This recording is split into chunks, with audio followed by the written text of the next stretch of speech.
Seri 4 Pedang Kayu Harum. Pendekar Lembah Naga. Cerita, Ho Ping Hu. Audiobook, novel silat. Bab 4. Becoan duduk menghadapi meja dan tamunya duduk di seberangnya. Pandai besi itu menghujankan pertanyaan kepada Kui Hok Boan tentang anaknya di Shenyang, tentang keadaan dan keluarga Na Cheng Han, tentang kota Shenyang dan tentang tokoh-tokoh yang dikenalnya ketika mereka memesan pedang kepadanya. Dan ternyata Kui Hok Boan memiliki pengetahuan yang amat luas. Pemuda ini pandai sekali berbicara sehingga sebentar saja Becoan yang jujur dan bodoh merasa amat tertarik dan kagum, mendengarkan semua penuturan pemuda itu dengan wajah berseri. Beberapa kali Leng Chi datang menghampiri mereka, menyuguhkan arak dan masakan yang telah diselesaikannya. Dan setiap kali dia mendekati meja, jantungnya berdebar tegang, matanya mengerling tajam dan dia melihat betapa pemuda tampan itu pun mengerling kepadanya secara diam-diam dan halus sambil tetap bercakap-cakap dengan Becoan. Kui Kongcu adalah seorang terpelajar, dan pengetahuan Kongcu luas sekali sehingga Kongcu mengenal semua tokoh Kang Ou dan para pembesar. Akan tetapi, saya sungguh merasa heran mendengar bahwa Kongcu hendak memesan pedang. Untuk apakah sebatang pedang bagi seorang sastrawan seperti Kongcu? Akhirnya Becoan bertanya sambil memandang wajah orang itu dengan kagum. Kui Hok Boan tersenyum lebar dan pada saat itu Leng Chi datang lagi membawa mangkok besar terisi masakan terakhir. Dia meletakkan mangkok itu di atas meja, di samping masakan-masakan lain yang dipersiapkannya secara cepat tadi, dan kini dia berdiri di dekat meja, lalu menyambung ucapan suaminya. Saya sendiri pun belum pernah mendengar suami saya membuatkan pedang untuk seorang sekolahan.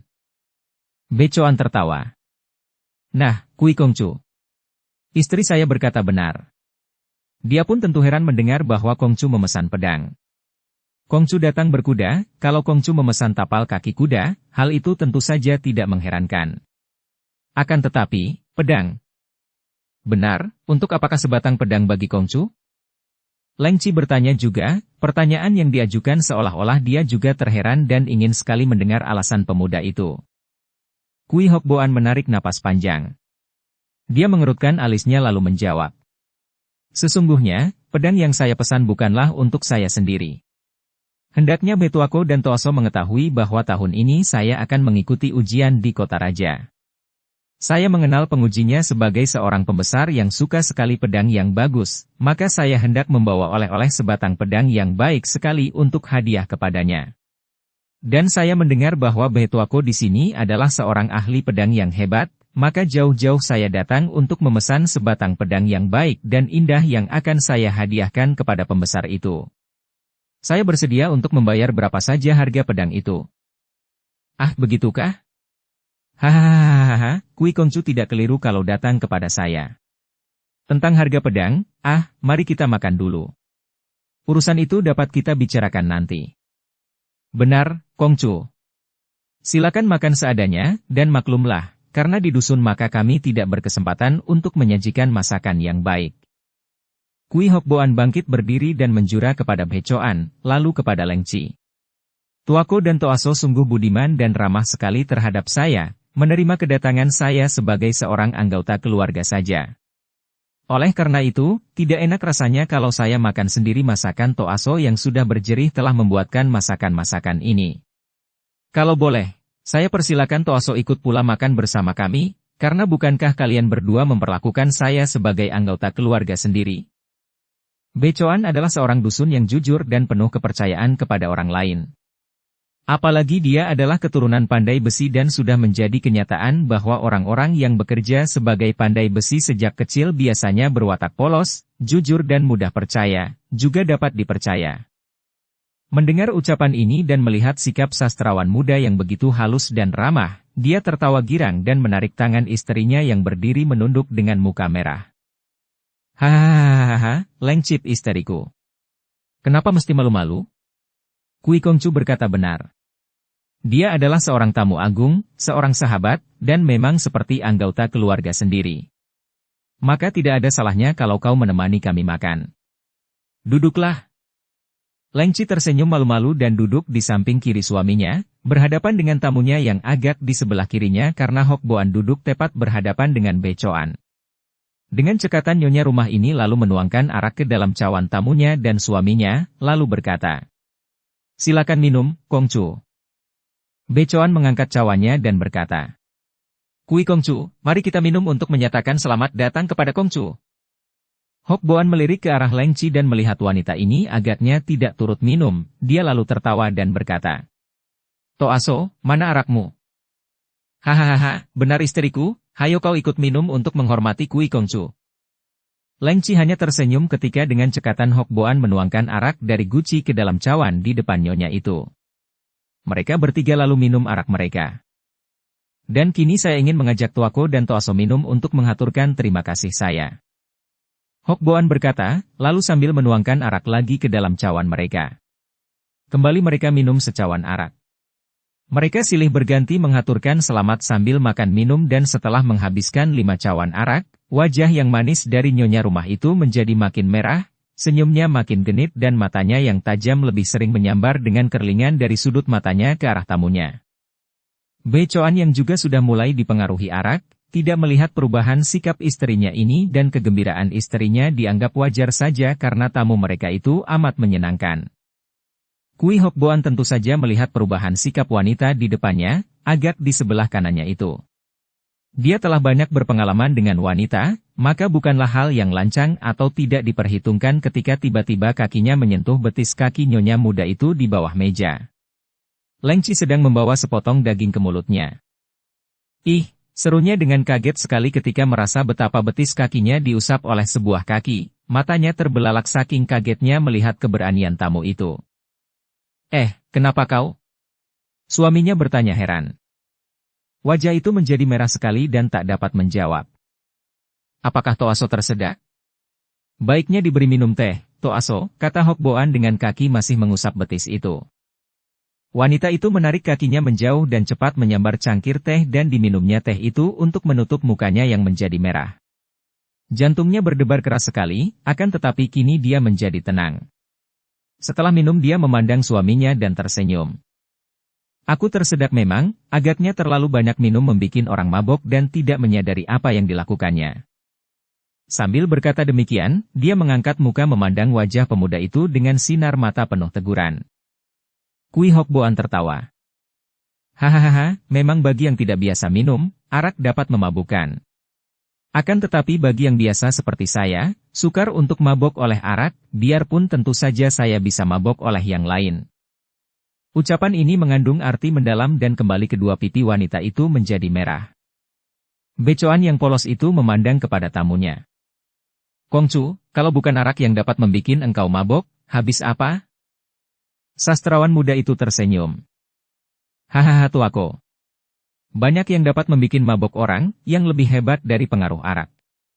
Keindahan misalnya, saya bisa mabok melihat sesuatu yang indah menarik. Kembali Kongcu itu melirik ke arah nyonya rumah yang kini menunduk karena nyonya ini jelas sekali dapat menangkap arti kata-kata pemuda itu. Apalagi kini tiba-tiba dia merasa ada tangan yang dengan halus mengusap pahanya. Nyonya itu tidak berani bergerak, takut kalau diketahui suaminya. Akan tetapi tangan itu merayap-rayap membuat semua bulu di tubuhnya meremang dan jantungnya berdegup demikian kerasnya sehingga dia khawatir suaminya akan mendengar bunyi degup jantungnya itu. Maka dia lalu bangkit berdiri sehingga tentu saja tangan Bok Hoan itu terlepas dari pahanya. Sebaiknya aku menyingkirkan mangkok-mangkok kosong dan mencucinya. Memang masakan-masakan itu telah mereka makan habis. Mukanya merah sekali, akan tetapi tentu saja kalaupun suaminya melihat ini, tentu akan disangkanya bahwa muka istrinya itu merah karena terlalu banyak minum arak. Dan saya pun harus berpamit untuk mencari penginapan.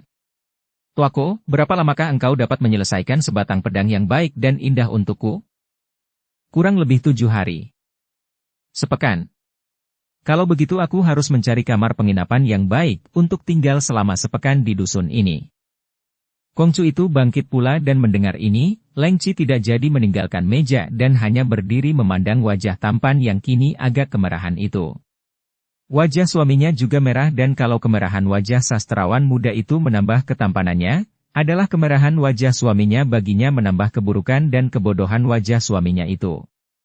Betapa jauh perbedaan yang terdapat antara dua orang pria ini. Dan Leng Chi untuk kesekian kalinya menghela napas panjang. Kui Kongcu adalah seperti keluargaku sendiri, suamiku, kalau dia sudi tinggal di rumah kita yang buruk, kamar di belakang itu dapat kubersihkan untuk dia pakai selama dia menunggu jadinya pedang itu, katanya dengan suara datar sambil memandang suaminya. Sikapnya begitu wajar sebagai seorang nyonya rumah yang baik. Kau setuju? Hahaha, tadinya aku hendak menawarkan kepadanya akan tetapi khawatir engkau tersinggung, maka aku ragu-ragu. Nah, Kui Kongcu, setelah istriku berkata demikian, aku minta kepadamu untuk tinggal saja di rumah kami. Ah, Toaso dan Toako sungguh budiman dan baik sekali kepadaku. Akan tetapi, mana aku berani mengganggu seperti itu? Tidak ada yang mengganggu. Kami persilahkan Kongcu tinggal di sini, kecuali tentu saja kalau Kongcu merasa rumah ini terlalu buruk dan kotor, maka kami tidak dapat memaksa kalau Kongcu mencari kamar lain, kata Leng Chi. Hahaha, Kui Kongcu, istriku amat pandai berdebat. Engkau takkan menang, maka harap engkau suka menerima saja, tinggal di sini bersama kami agar kita dapat bercakap-cakap kalau aku sedang berhenti bekerja. Dan selagi aku bekerja, Kongcu dapat pergi kemanapun untuk melewatkan waktu menganggur. Kui Hokboan menghela napas memperlihatkan sikap kewalahan, lalu dia menjura dan berkata, baiklah, kalau Tuako dan Toaso menghendaki demikian. Mana mungkin saya berani menolak lagi? Biarlah segala kebaikan kalian itu dapat saya balas dengan imbalan apa saja yang mampu saya lakukan. Hahaha, bagus sekali. Saya girang sekali, Kui Kongcu. Baik Tuako, sudah menerima segala kebaikan ini, harap Tuako jangan menyebut Kongcu kepadaku. Bukankah kita sudah seperti keluarga sendiri? Sebaiknya Tuako menyebut Xiao Te saja kepadaku. Ah, mana saya berani? Kalau Tuako dan Toaso bersikap sungkan, mana aku berani tinggal di sini? Hahaha, engkau pandai berdebat seperti Toasomu. Baiklah, Kui Xiao Te, sungguh merupakan kehormatan besar bagiku. Demikianlah, Hokboan tinggal di rumah Becoan dan istrinya, tinggal di sebuah kamar di belakang yang telah dibersihkan oleh Leng Chi. Kamar itu berada di bagian paling belakang dan mempunyai pintu belakang yang menembus ke kebun belakang. Dan ternyata sastrawan muda itu dapat bersikap amat menyenangkan, sopan dan ramah. Hal ini membuat Becoan menjadi makin suka sehingga ketika beberapa kali Hokboan menanyakan harga pedang, dia bilang bahwa hal itu akan dibicarakan kalau pedang telah selesai saja. Dia bermaksud menghadiahkan sebatang pedang kepada tamunya yang amat menyenangkan itu. Tidak demikian dengan keadaan Leng Chi. Wanita ini merasa tersiksa sekali. Dia makin tertarik, bahkan tergila-gila kepada sastrawan itu. Apalagi ketika dia mendengar suara nyanyian atau tiupan suling Hokboan yang sering bermain suling dan bernyanyi seorang diri di dalam kamarnya, dia makin tergila-gila. Bahkan di waktu dia tidur dengan suaminya, dia sering membayangkan betapa akan senangnya kalau yang tidur di sampingnya itu adalah Hokboan, bukan suaminya yang kalau tidur mengorok seperti babi disembelih.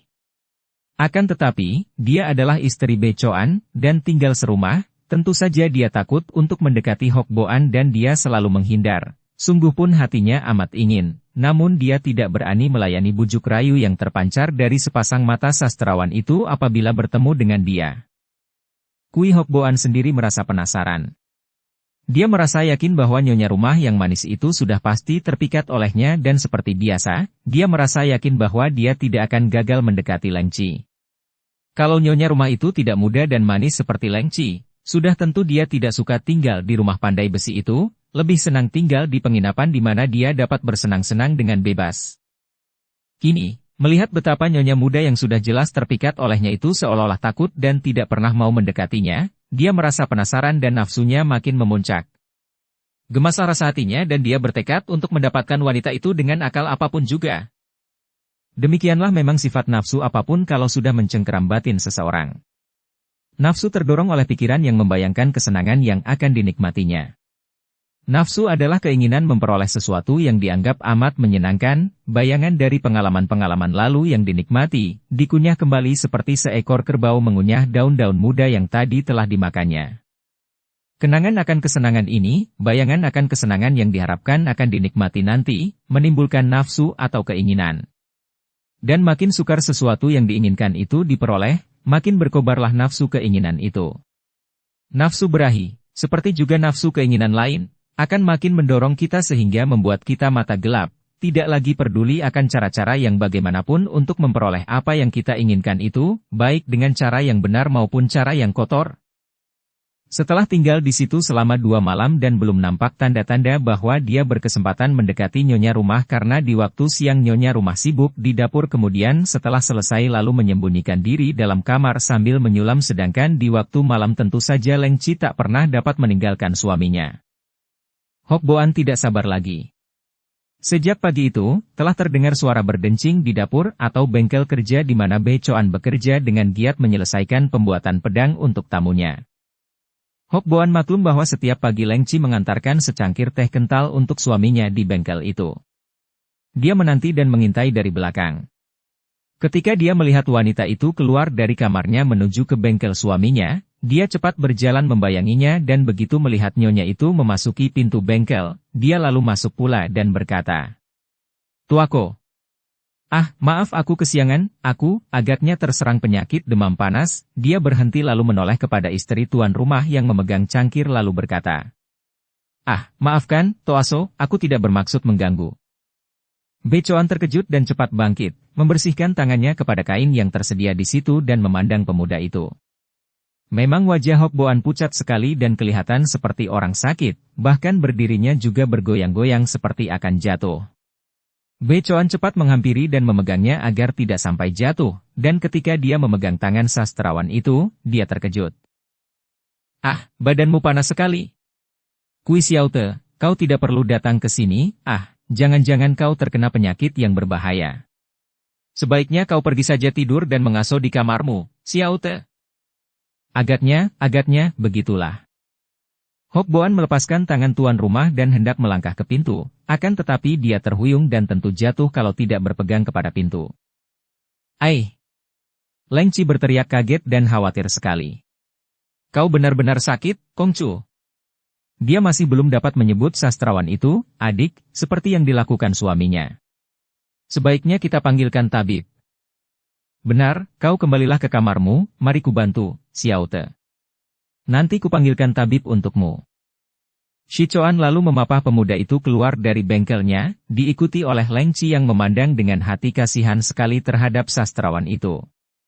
Dengan bantuan Be Choan, Hok Boan merebahkan diri di atas pembaringannya, mengeluh lirih dan mukanya makin pucat, dahinya penuh keringat. "Biar kupanggilkan tabib sekarang," kata Be Choan. "Tidak usah, tidak perlu, Tuako. Aku hanya mengganggu pekerjaan Tuako, dan pedang itu menjadi makin terlambat jadinya. Aku pernah terserang penyakit demam seperti ini dan aku bisa menulis resep obatnya. Tolong ambilkan kertas dan pena bulu, Ouk." Dia menuding ke atas meja di kamar itu, lalu bangkit duduk dengan sukar. Leng Chi yang melihat perabot tulis di atas meja lalu mengambilkan apa yang diminta pemuda itu. Dengan jari-jari tangan gemetar, Hok Boan membuat coret-coret di atas kertas, lalu menyerahkannya kepada Be Choan. "Tolong Tuako suruhan orang membeli obat ini, dan tolong panggil seorang tetangga yang suka melayaniku untuk menggodok obat dan memberi minum setiap jam sekali." "Ah, kenapa Xiaote demikian sungkan? Istriku dapat memberikan obat dan untuk melayanimu di waktu sakit, bukankah di sini ada Toasomu?" "Ah, aku tidak ingin membikin susah Toaso saja." Leng Chi berkata dengan suara terharu. "Kui Kongcu, kau sedang sakit, jangan berpikir yang tidak-tidak dan jangan sungkan. Aku suka untuk merawatmu, bukankah kau seperti adik suamiku sendiri? Nah, aku akan membeli obat." Wanita itu melangkah pergi dan Be Choan lalu duduk di atas bangku dalam kamar. "Kuharap saja penyakitmu tidak parah, Xiaote." Hok Boan kembali merebahkan dirinya mencoba untuk tersenyum. "Tidak apa-apa, Tuako, aku pernah diserang penyakit ini. Asal aku dapat beristirahat beberapa hari dalam kamar dan setiap jam minum obat itu, tentu akan sembuh kembali. Jangan membikin repot Tuako, dan harap Tuako kembali ke bengkel menyelesaikan pedang itu." "Baiklah kalau begitu. Jangan kau sungkan-sungkan kepada Toasomu, Xiaote. Anggaplah dia seperti kakak iparmu sendiri. Dia akan merawatmu. Sebaiknya panggilkan saja orang lain, aku merasa tidak enak kalau harus merepotkan Toaso." Kau terlalu sungkan, sudahlah. Aku akan memberitahu dia agar merawatmu sebaik mungkin, jangan kau khawatir." Pandai besi itu lalu meninggalkan Hok Boan yang masih mengeluh lirih, dengan hati-hati menutupkan daun pintu kamar pemuda itu. Setelah langkah-langkah tuan rumah tidak terdengar lagi dan tak lama kemudian terdengar bunyi dencing besi dipukul, Hok Boan tidak mengeluh lagi, bahkan tersenyum. Dia mengusap peluh di dahinya dan mukanya kembali menjadi merah, lalu dia bangkit duduk, tersenyum dan mengepal tinju. Dapat kau sekarang olehku, manis? Demikian dia berkata kepada diri sendiri. Akal ini sudah direncanakan sejak malam tadi dan ternyata berhasil baik sekali. Siapakah sebenarnya sastrawan muda ini? Orang macam apakah dia dan bagaimana dia mampu bermain sandiwara sehebat itu sehingga dia dapat berpura-pura sakit sampai dahi dan lehernya mengeluarkan keringat, dan tubuhnya terasa panas, mukanya menjadi pucat sekali? Tentu saja Kui Hok Boan dapat melakukan hal ini karena dia adalah seorang ahli Lue Keh yang memiliki sinkang amat kuat sehingga dengan mempergunakan sinkangnya, dia dapat membuat wajahnya pucat, keringatnya bercucuran, dan tubuhnya panas. Sebenarnya, Kui Hok Boan yang selalu berpakaian sebagai sastrawan itu bukan hanya pandai dalam hal sastra, melainkan dia juga seorang ahli silat yang tinggi ilmunya. Di selatan, di dalam tembok besar, namanya sudah terkenal dan dia malang melintang sebagai seorang petualang besar yang seringkali mengandalkan ilmunya untuk melakukan apa saja yang disenanginya. Sesungguhnya, orang Shikui yang baru berusia 30 tahun ini bukanlah seorang jahat, bukan pula termasuk golongan kaum sesat. Sama sekali bukan. Dia seorang petualang yang hidup sendirian, malang melintang mengandalkan kepandaiannya. Akan tetapi dia amat cerdik sehingga dia mempunyai banyak sahabat, baik di kalangan kaum sesat maupun di kalangan para pendekar. Dia sendiri berdiri di tengah-tengah, tidak bergabung pada suatu golongan tertentu. Kadang-kadang, kalau memang hatinya menghendaki dan tentu saja kalau dia melihat keuntungan di dalamnya, dia tidak segan-segan untuk menentang golongan hitam. Akan tetapi, dia sendiri pun memiliki kelemahan terhadap kesenangan dunia sehingga tidak heran pula melihat dia berhari-hari menghabiskan waktu di rumah judi atau di rumah pelacuran. Juga, dia tidak segan-segan untuk menggunakan wajahnya yang tampan, gerak-geriknya yang halus, dan ilmu silatnya yang tinggi untuk menggoda wanita baik-baik. Akan tetapi dia tidak pernah melakukan perkosaan, tidak pernah menggunakan kekerasan untuk memaksa seorang wanita. Dan memang dengan modal yang ada pada dirinya, jarang sekali dia dikecewakan wanita, jarang sekali ada wanita yang mampu menolak bujuk rayunya. Beberapa bulan yang lalu, dengan kepandaiannya membujuk rayu dia berhasil menundukkan hati seorang gadis, putri seorang guru silat di kota Koansui. Akan tetapi guru silat itu tidak menyetujui, dan hampir saja dia tertangkap basah dan tentu akan dikeroyok kalau dia tidak cepat-cepat melarikan diri. Kalau dia mau melawan, agaknya dia akan dapat mengalahkan guru silat itu dan semua muridnya. Akan tetapi Hok Boan adalah seorang yang cerdik. Dia tidak mau melihat dirinya dimusuhi dunia Kang Ou hanya karena seorang wanita dan di kota Koansui terdapat banyak orang pandai.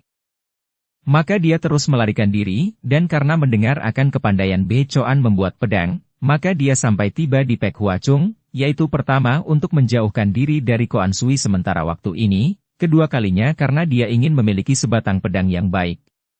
Tentu saja cerita yang dituturkan kepada Be Choan dan istrinya bahwa dia hendak mengikuti ujian di kota raja, hanya bohong belaka dan hanya dipergunakan untuk menarik perhatian mereka terutama perhatian nyonya muda itu dan untuk menyembunyikan kepandaiannya dalam ilmu silat. Kui Hok Boan adalah seorang bekas murid dari Go Bi Pai yang murtad. Dia adalah murid seorang tokoh Go Bi Pai yang terkenal gagah perkasa dan saleh, yaitu Cao Kong Huaishio yang sudah tua.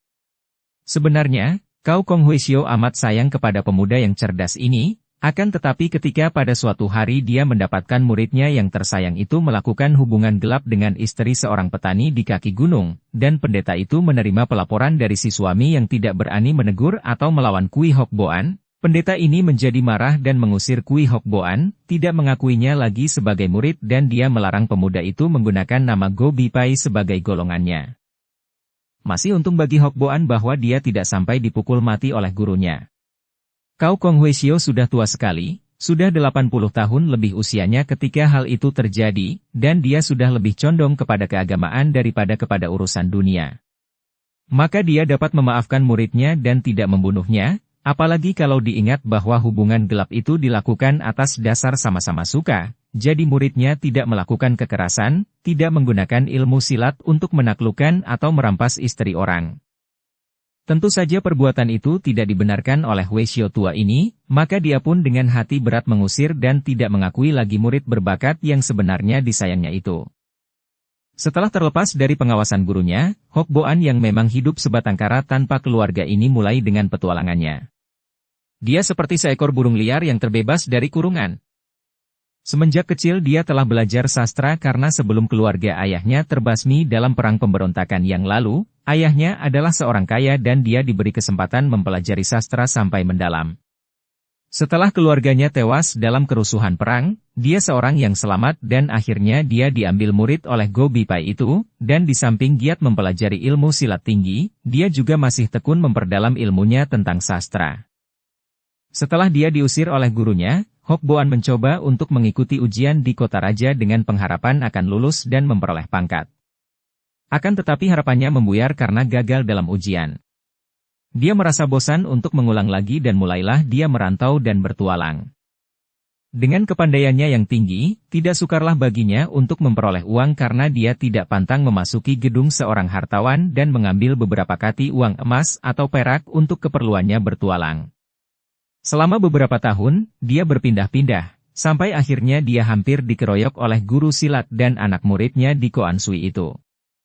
Kini dalam perjalanannya ke utara, ke dusun Pekuacung untuk memesan sebatang pedang yang baik, buatan pandai besi Becoan yang terkenal, dia bertemu dengan istri Becoan yang demikian manis menarik, yang bertubuh montok dan padat. Tentu saja wanita seperti Leng Chi itu tidak dapat terlewatkan begitu saja dari pandang mata Hok Boan yang berminyak.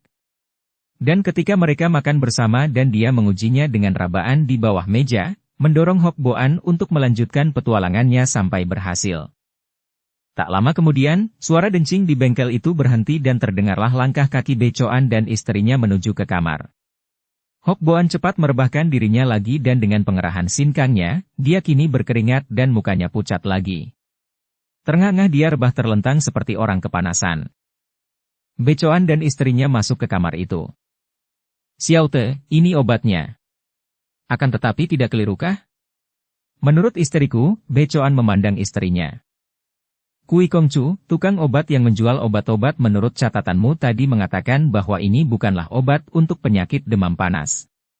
Ketika aku bertanya obat apa, dia hanya tertawa dan dia tidak mau menjawab, hanya berkata bahwa ini bukan obat penyakit panas. "Jangan-jangan kau keliru membuat catatan, Kongcu." "Ah, tukang obat kampungan, mana dia tahu? Aku sudah pernah mengobati penyakit ini dengan obat itu." Harap Toaso suka cepat menggodoknya, dengan air 3 mangkok sampai tinggal semangkok, dan sediakan arak yang keras, untuk campuran. Dia kembali merebahkan diri dan terengah-engah, napasnya memburu dan keringatnya makin banyak. "Cepat masak obat ini," kata Becoan kepada istrinya dan wanita itu cepat melakukan perintah suaminya. Lalu Becoan mendekati tamunya. "Bagaimana Xiao Te? Berbahayakah keadaanmu?" Hok Boan memaksa senyum dan menggeleng kepala. "Jangan khawatir, tuaku, kalau berbahaya tentu aku juga tahu, aku pernah mengalaminya, lebih hebat dari sekarang, tapi obat itu pasti akan menyembuhkan aku, tinggalkanlah aku, lanjutkan pembuatan pedang itu agar tidak terlambat, aku berterima kasih kepada tuaku dan Toaso." Becoan menarik napas lega dan menepuk-nepuk pundak sastrawan muda itu.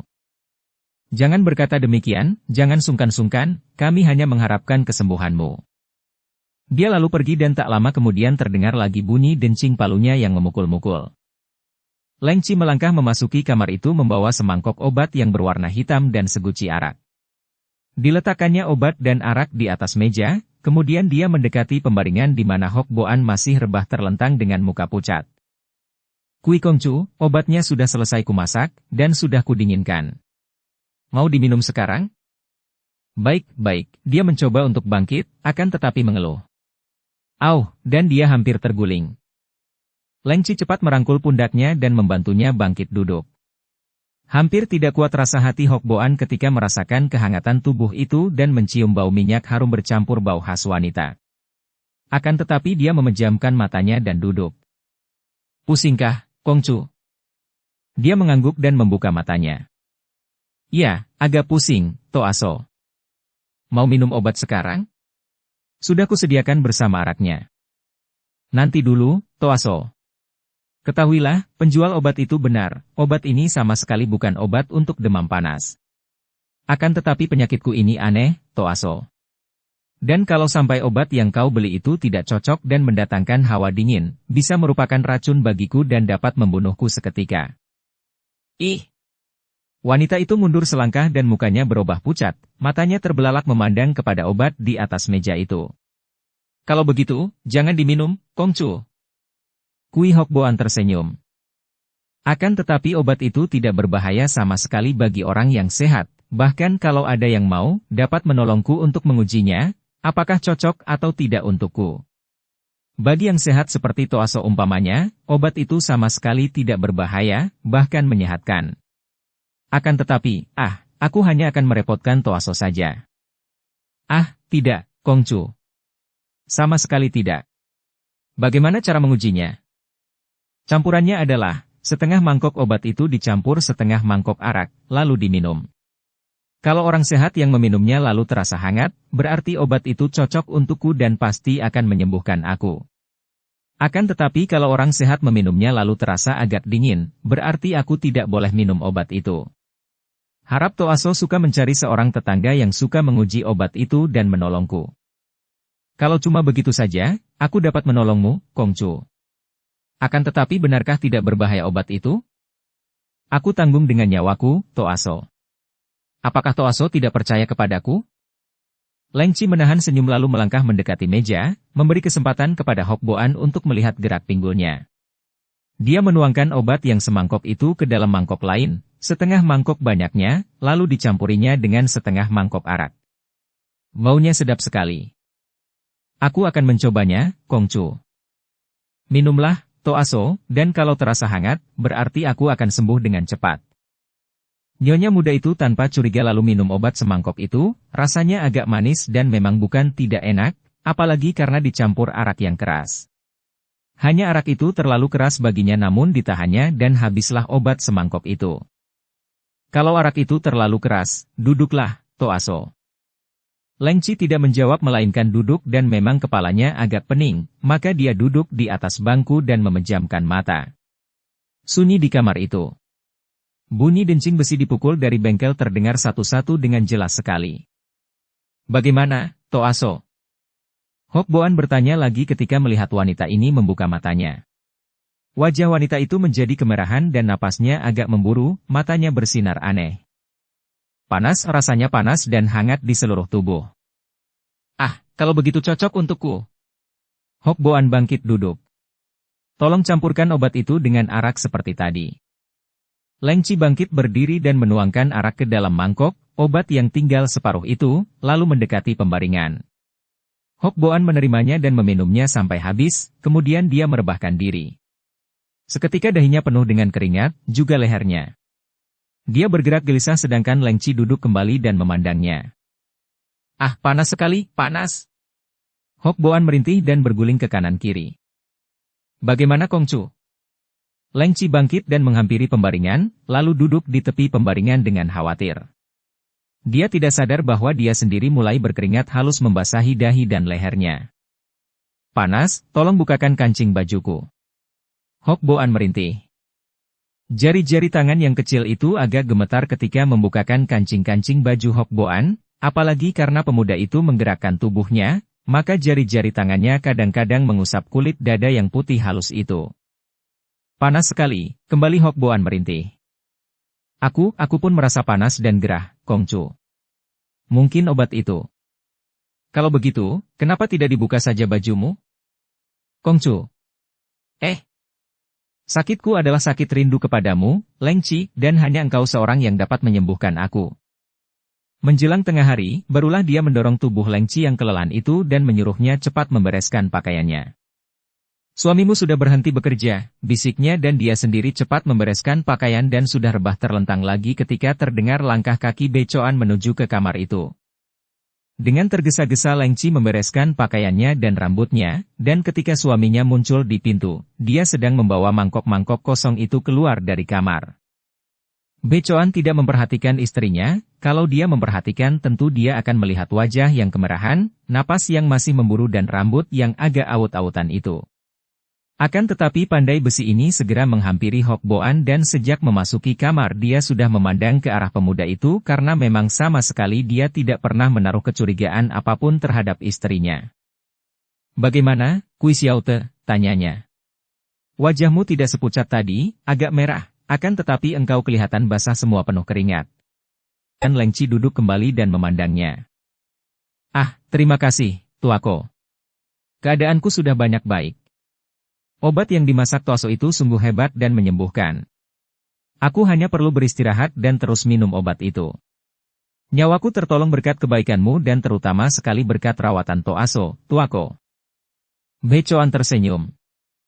"Ah, jangan sungkan, Xiaote. Aku girang mendengar engkau sudah mendingan." Demikianlah, semenjak saat itu, hampir setiap saat selagi Becoan sibuk di bengkelnya membuat pedang, Hok Boan dan Leng Qi tidak pernah membuang kesempatan melakukan hubungan yang kotor itu. Memang demikianlah nafsu. Seperti api. Makin diberi umpan dan bahan bakar, makin berkobar. Seperti babi yang rakus. Makin diberi makan, makin kurang. Segala macam bentuk nafsu keinginan selalu demikian, makin dituruti keinginan itu, makin banyak yang didapatnya makin serakah. Seorang yang gila uang, makin banyak mendapat uang, makin serakahlah dia. Tidak akan ada puasnya seolah-olah makin diberi minum makin haus. Seorang yang gila kekuasaan, gila kedudukan, gila nama dan sebagainya juga demikian. Makin dikejar nafsu keinginannya, makin banyak yang didapatkannya, makin kuranglah dia merasa. Leng Qi dan Hok Boan yang sudah sekali terjun memasuki pengejaran, menjadi makin haus dan selalu ingin lebih banyak lagi memperoleh kesempatan untuk mengulanginya. Kini mereka seperti orang-orang yang kelaparan, bahkan kadang-kadang mereka lupa akan kewaspadaan. Kini mereka mulai berani saling bertemu di waktu malam, di waktu Becoan tidur mendengkur dan diam-diam Leng Qi menyelinap meninggalkan kamarnya, kemudian menyelinap kembali ke dalam kamar suaminya sambil mencebirkan bibirnya kepada tubuh suaminya yang tidur mendengkur. Beberapa hari lewat dan bagi Becoan, tamu yang dihormatinya itu masih beristirahat di kamar saja. Juga dia tidak menaruh curiga kalau di waktu malam, istrinya selalu menolak dia melakukan pendekatan dengan dalih lelah karena harus melayani makan 2 orang ditambah merawat dan memasakkan obat untuk Hok Boan. Karena di situ terdapat tamu, maka Becoan mengalah dan tidak mau ribut-ribut dengan istrinya. Sementara itu, pedang yang dibuatnya sudah mulai mendekati kerampungannya. Sudah berbentuk pedang yang baik sekali. Pedang itu pedang pendek, sepanjang lengan Hok Boan, ringan dan indah bentuknya, seperti yang dipesan oleh sastrawan itu. Terbuat dari baja murni yang diperhitungkan dengan tepat waktu pembakarannya dan pembenamannya di dalam air. Dengan hati puas Becoan menyentil ujung pedang dengan kuku jari tangannya dan terdengar suara berdencing nyaring. Tanda bahwa pedang itu memang hebat. Bentuknya sudah sempurna, hanya tinggal memperhalus dan memperindah gagangnya saja. Dengan senyum di mulut Becoan dengan girang membawa pedang itu ke kamar tamunya. Sekali ini, karena kegirangan dan tidak sabar untuk cepat-cepat memamerkan hasil karyanya kepada tamunya, dia masih tak berbaju dan melepas sepatu karena memang dia masih bekerja. Tiba-tiba dia mendengar suara ketawa istrinya, ketawa cekikikan yang membuat dia terheran-heran. Itu hanyalah suara ketawa Leng Qi di waktu wanita itu bergurau di dalam kamar dengan dia. Akan tetapi ketika dia tiba di depan pintu kamar yang terbuka, dia melihat Hok Boan masih rebah terlentang, dan Leng Qi cepat mengambil guci arak dan mangkok obat, meninggalkan kamar. Wajah istrinya biasa saja dan ketika Becoan memandang ke arah pembaringan, dia melihat pemuda itu masih tidur dengan dengkur halus. Ah, tak mungkin. Dia cepat keluar lagi dan mengejar istrinya. Leng Qi, panggilnya perlahan. Istrinya berhenti dan memutar tubuh, memandangnya dengan heran. Ada apakah? Tadi aku mendengar suara tertawa, seperti ketawamu. Apakah aku salah dengar? Istrinya tersenyum. Hihihi, lucu. Ketika aku masuk mengambil mangkok, aku melihat Kui Kongcu mengigau dan bernyanyi kecil, lalu tertawa-tawa. Aku, geli melihatnya, dan mungkin saja aku menahan ketawaku. Ah, Becoan mengangguk dan pada saat itu terdengarlah suara dari dalam kamar tamunya. Nah, kau dengar. Leng Qi berkata lalu melanjutkan langkahnya pergi dari situ untuk mencuci mangkok. Berindap-indap Becoan mendatangi kamar itu, menjenguk dan benar saja. Dia melihat pemuda itu mengigau, kedua tangan bergerak-gerak dan mulutnya mengeluarkan nyanyian sumbang. Peristiwa itu menghapus keheranan hati Becoan. Akan tetapi, ada sesuatu yang mengganggu hatinya. Dia tadi mencium bau harum ketika menghentikan Lengci dan melihat betapa istrinya itu merias wajahnya dan memakai wangi-wangian. Padahal, biasanya di waktu pagi istrinya tidak pernah merias diri seperti itu apalagi memakai wangi-wangian.